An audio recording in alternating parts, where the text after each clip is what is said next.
शिवाजी की शासन व्यवस्था। शिवाजी महान विजेता होने के साथ साथ एक कुशल प्रशासक भी थे। उनकी प्रशासनिक व्यवस्था काफ़ी कुछ दक्षिणी राज्यों एवं मुगल प्रशासन से प्रभावित थी। मध्यकालीन शासकों की तरह शिवाजी के पास भी शासन के संपूर्ण अधिकार सुरक्षित थे।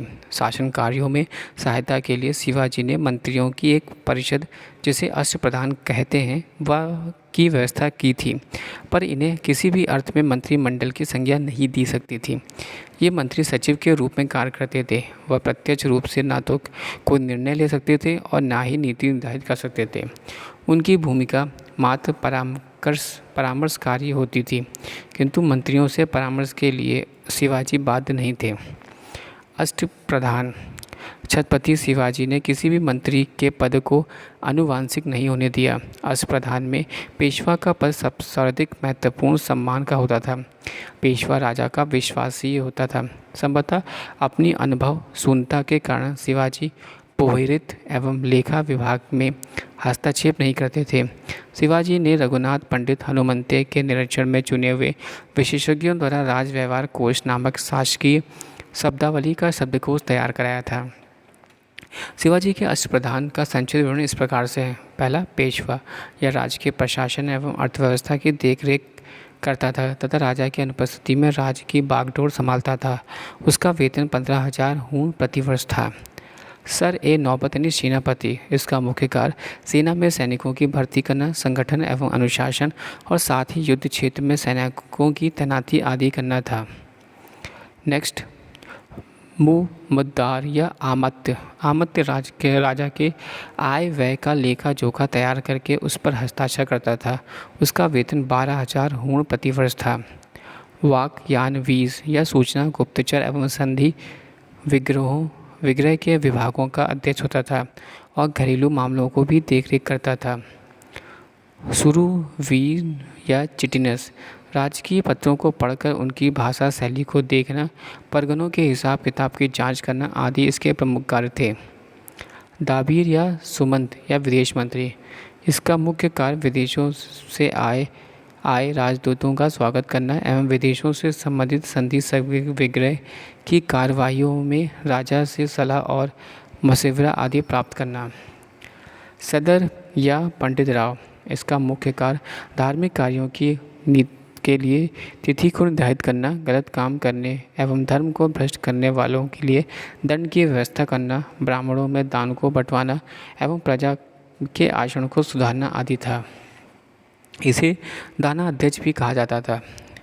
नेक्स्ट है न्यायाधीश। सैनिक व असैनिक सभी प्रकार के मुकदमों को सुनने एवं निर्णय करने का अधिकार इसके पास होता था। उपयुक्त अधिकारियों में अंतिम दो अधिकारी पंडित राव एवं न्यायाधीश के अतिरिक्त अष्टप्रधान के सभी पदाधिकारी का समय समय पर सैनिक कार्यवाहियों में हिस्सा लेना होता था। सेनापति के अतिरिक्त सभी प्रधान ब्राह्मण थे। इन 8 प्रधानों में अतिरिक्त राज्य के पत्र व्यवहार की देखभाल करने वाले चिटनिस और मुंशी भी महत्वपूर्ण व्यक्ति थे। शिवाजी के समय बालाजी आवजी चिटनिस के रूप में, नल्योजी मुंशी के रूप में बहुत सम्मानित थे। प्रत्येक प्रधान की सहायता के लिए अनेक छोटे छोटे अधिकारियों के अतिरिक्त दावन, मजमुदार, फटनीस, सुबटनिटिस, चिटनिस, जमादार और पोर्टनिस नामक 8 प्रमुख अधिकारी भी होते थे। शिवाजी ने शासन की सुविधा के लिए स्वराज कहे जाने वाले विचित्र प्रदेशों को 4 प्रांतों में विभक्त किया था। उत्तरी प्रांत, इसके अंतर्गत सूरत से लेकर पूना तक का क्षेत्र शामिल था। शिवाजी ने यहाँ तक शासन पेशवा मोरो त्रिम्बक पिंगोले का सौंपा था। दक्षिणी पश्चिमी प्रांत, इसमें समुद्री तटीय प्रदेश एवं तत्कालीन बम्बई के दक्षिण कोंकण का क्षेत्र शामिल था। शिवाजी ने सचिव अन्नाजी दंतो को यहाँ का शासन सौंपा था। दक्षिणी पूर्वी प्रांत, सतारा, कोल्हापुर, बेलागांव एवं धारवाड़ क्षेत्र में इस प्रांत का शासन शिवाजी ने मंत्री दत्ताजी पंत को सौंपा था। दक्षिणी प्रांत, इसे प्रांत में जिंजी और उसके आसपास का प्रांत सम्मिलित था। यह क्षेत्र रघुनाथ पंत हनुमंते के अधीन था। शिवाजी ने अपने दुर्गों की सुरक्षा के लिए हवलदार, सर ए नौबत एवं सुबनिस नाम के अधिकारियों की व्यवस्था की थी। हवलदार किले के अतिरिक्त आंतरिक व्यवस्था को देखता था। सर नौबत किले की सेना का नेतृत्व एवं उन पर नियंत्रण रखता था। सबुनिस किले की अर्थव्यवस्था, पत्र व्यवहार एवं भंडार आदि की देखभाल करता था। सैन्य व्यवस्था की बात करते हैं तो इसमें शिवाजी उन शासकों में थे जिन्होंने राजसत्ता का भोग वरदान में नहीं प्राप्त हुआ। इन्हें शून्य से मराठा राज्य की स्थापना तक कठिन श्रम करना पड़ा, जिसमें से एक शक्तिशाली सेना आवश्यक ही नहीं अपितु अनिवार्य भी थी। शिवाजी ने सेना को 3 महत्वपूर्ण भागों में बांटा: पागा सैनिक, सिलेदार, पैदल सेना। शिवाजी की मृत्यु के समय उनकी सेना में लगभग 45,000 पागा, 60,000 घुड़सवार एवं लगभग 1 लाख पैदल सैनिक थे। पागा सेना यह शिवाजी की सेना का सबसे महत्वपूर्ण अंग था। शिवाजी की इस नियमित सेना में घुड़सवार को व्यक्तिगत घुड़सवार या राजकीय घुड़सवार कहा जाता था। सिलादार अस्थायी घुड़सवारों को दल सिलादार सेना का दूसरा भाग था। इस श्रेणी में सैनिकों को अपना घोड़ा एवं साजो सम्मान के सभी खर्च स्वयं उठाने पड़ते थे। सरकार की ओर से वेतन न प्राप्त करने वाली सेना को इस टुकड़ी को तभी बुलाया जाता था जब इसकी आवश्यकता होती है, और इन सैनिकों को युद्ध के समय लड़ाई भत्ता भी मिलता था।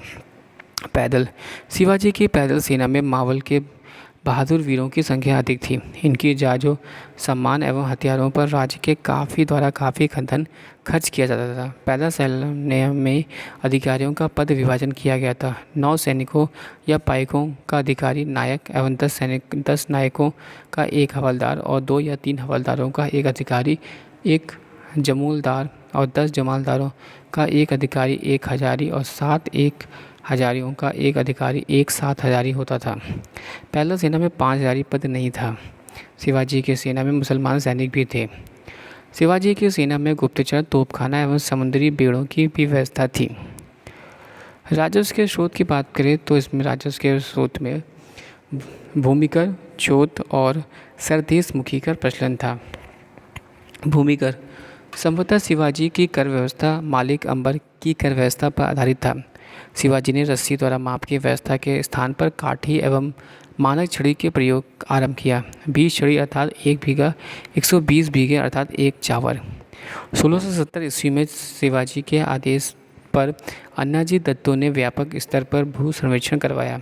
शिवाजी के समय कुल उपज का 33% भाग राजस्व के रूप में लिया जाता था, जो कालांतर में बढ़कर 40% हो गया। बंजर भूमि पर से अल्प मात्रा में कर लिया जाता था। राजस्व को नकद एवं उपज दोनों रूपों में वसूला जा सकता था।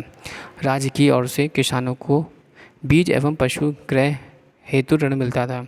शिवाजी ने जमींदारी एवं जागीरदारी की व्यवस्था का विरोध करते हुए रेतवाड़ी व्यवस्था को अपनाया था।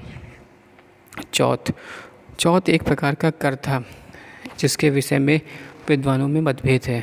विद्वान राणा के अनुसार चौथ सेना के लिए दिया जाने वाला अंशदान मात्र नहीं था, अपितु ब्रह्मा शक्ति के आक्रमण से सुरक्षा प्रदान करने के बदले दिया जाने वाला कर था। विद्वान सरदेसाई का मानना है कि यह कर शत्रुता रखने वाले एवं विजित क्षेत्रों से वसूला जाता था। जदुनाथ भट्टाचार्य सरकार का मानना है कि यह कर मराठा आक्रमणों से बचने के बदले में वसूले जाने वाले शुल्क से अधिक कुछ नहीं था। अतः इस प्रकार का भय दोहन ही कहा जाना चाहिए। समान रूप से चौथ मुगल क्षेत्रों में की भूमि व पड़ोसी राज्यों की आय का चौथा हिस्सा होता था, जिसे वसूल करने के लिए मराठी सेना को उस क्षेत्र पर आक्रमण तक करना पड़ता था। इस कर को शिवाजी इसलिए वसूल करते थे क्योंकि वह महाराष्ट्र के पुश्तैनी सरदेशमुखी थे। यह कर राज्यों की आय का 1/10 भाग होता था। Thanks for sharing.